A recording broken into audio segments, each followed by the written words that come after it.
सुप्रभात प्यारे बच्चों। हमने कल की जो वीडियो बनाई थी उसमें क्या है कि लिंग के बारे में बताया था आपको कि लिंग क्या होता है। अब हम देखते हैं वचन। वचन क्या है, वचन किसे कहते हैं। तो वचन क्या है, जिन शब्द रूपों से संज्ञा के एक या एक से अधिक होने का बोध होता है, यानी कि जिन शब्दों के द्वारा हमें एक या एक से अधिक होने का बोध होता है उसे हम वचन कहते हैं। यानी कि संख्या के द्वारा हमें ये पता लगता है, जिन शब्दों के द्वारा हमें ये पता चले कि ये एक के बारे में बताया गया है या एक से अधिक के बारे में बताया गया है, तो उसे क्या कहते हैं, उसे वचन कहते हैं। वचन के दो भेद होते हैं, एक वचन और बहुवचन। वचन के दो भेद होते हैं, कौन कौन से, एक वचन और बहुवचन। एक वचन संख्या के एक होने का जिससे पता चलता है उसे एक वचन कहते हैं। समझाने के तौर पे मैं बता रही हूँ, परिभाषा तुम्हारे को फिर बताऊंगी इसकी प्रॉपर परिभाषा क्या है।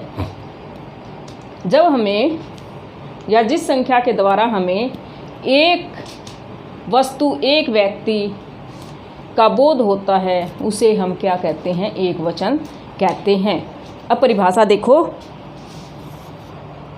एक वचन शब्द के जिस रूप से संज्ञा के संख्या में एक होने का बोध होता है या एक होने का पता चलता है उसे एक वचन कहते हैं। जैसे लड़का, मेज़, पंखा, बच्चा, आँख आदि। यानी कि जिन शब्दों के द्वारा हमें एक होने का बोध होता है, यानी कि एक चीज़ का बोध होता है कि ये एक ही चीज़ है, उसे हम क्या कहेंगे, एक वचन कहते हैं। बहुवचन एक से ज़्यादा, जिन शब्दों के द्वारा हमें एक से ज़्यादा या एक से अधिक होने का पता चलता है या बोध होता है, उनसे हम बहुवचन कहते हैं। परिभाषा के तौर पे अब देखो, परिभाषा इसकी क्या है।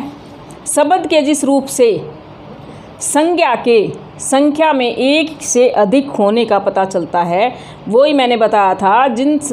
जिन शब्दों के द्वारा, या तुम इतनी बड़ी परिभाषा नहीं कर सकते तो तुम ये भी कर सकते हो, जिन शब्दों के द्वारा हमें एक से अधिक होने का बोध होता है उसे हम बहुवचन कहते हैं।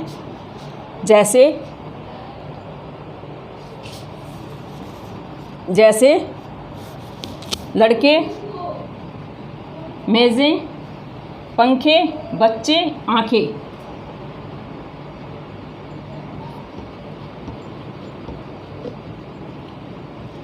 तो दोबारा देखो, जैसे यहाँ पे लड़का क्या था, एक वचन था। अब लड़के का बहुवचन बढ़ाओगे तो क्या बन जाएगा, लड़के। मेज़ एक वचन और मेज़ का बहुवचन क्या हो जाएगा, मेज़े। पंखा एक वचन है और पंखे का बहुवचन क्या हो जाएगा, पंखे। बच्चा एक वचन है और बच्चे को जो बहुवचन में हम परिवर्तित करेंगे तो क्या हो जाएगा, बच्चे। आँख एक वचन है और बहुवचन, इसका कौन सा रूप, बहुवचन में क्या हो जाएगा, ये आँखें। तो ये था हमारा एक वचन और बहुवचन। तो ये वचन हमारा इतना ही है, इतना बड़ा भी नहीं है और ज़्यादा मुश्किल भी नहीं है, तो तुमने एक वचन कर लेना है। तो अब एक बार फिर मैं बता देती हूँ, एक वचन जिसके द्वारा, जिन शब्दों के द्वारा हमें एक व्यक्ति, वस्तु आदि का बोध होता है उन्हें एक वचन कहते हैं। और जिन शब्दों के द्वारा हमें एक से अधिक वस्तुओं का, व्यक्तियों का पता चलता है उसे बहुवचन कहते हैं। धन्यवाद।